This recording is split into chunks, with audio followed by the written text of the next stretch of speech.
The next question, the member for Haldimand Norfolk. Thank you, Speaker. My question is to the Premier.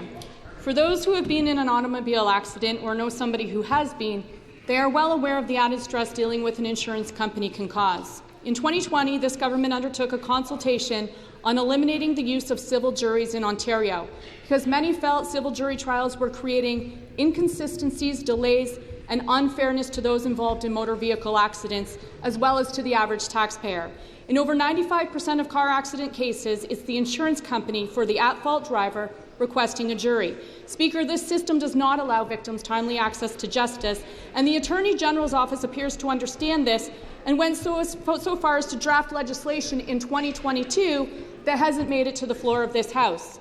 Fast forward to 2024, and now the backlog of civil cases has grown to levels that are out of control. In some cases, jury trials are delayed until the end of 2025 or early 2026. Question. Speaker, through you to the Premier, what is the roadblock that is stalling a piece of legislation that would address the backlog and provide injured victims access to the justice they deserve? The Attorney General.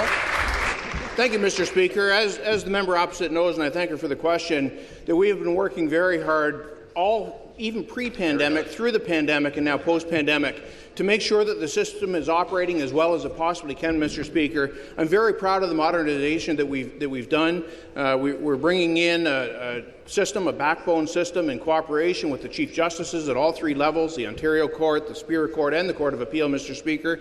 We are adding resources in FTEs. We're adding resources in terms of technology. Mr. Speaker, we're looking at all aspects, and this is one aspect that we're engaged in. We're talking to our partners at the Ontario Trial Lawyers Association. I was speaking with the Ontario Bar Association just last week, Mr. Speaker, the Advocate Society, the Toronto Law Association. We're all engaged in making the system better, and this is one piece of the puzzle, Mr. Speaker. I'll have more to say in the supplementary.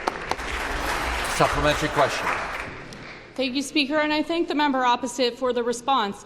As legislators, we should be making the lives of Ontarians less stressful and more affordable. I'm sure the consultation actually proved this, but nobody can seem to get their hands on it. In fact, there's an outstanding FOI request from 2022 from a lawyer in Thunder Bay. The FOI requested all of the submissions provided to the AG for and against the elimination of civil juries. The ministry has advised that this request was lost, then it was reassigned, then an extension was requested, and then it was reassigned again. And as of today, 19 months later, 19 months after the request was filed, not one single record, file, or submission has been received. I have the file number right here, if that helps get this moving along. But we know developers have a foothold in the Premier's office, and I'm wondering who else might have undue influence. Speaker, again, through you to the Premier, who is instructing the Attorney General to sit on this important legislation that would clear the backlog and help accident victims? The Attorney General.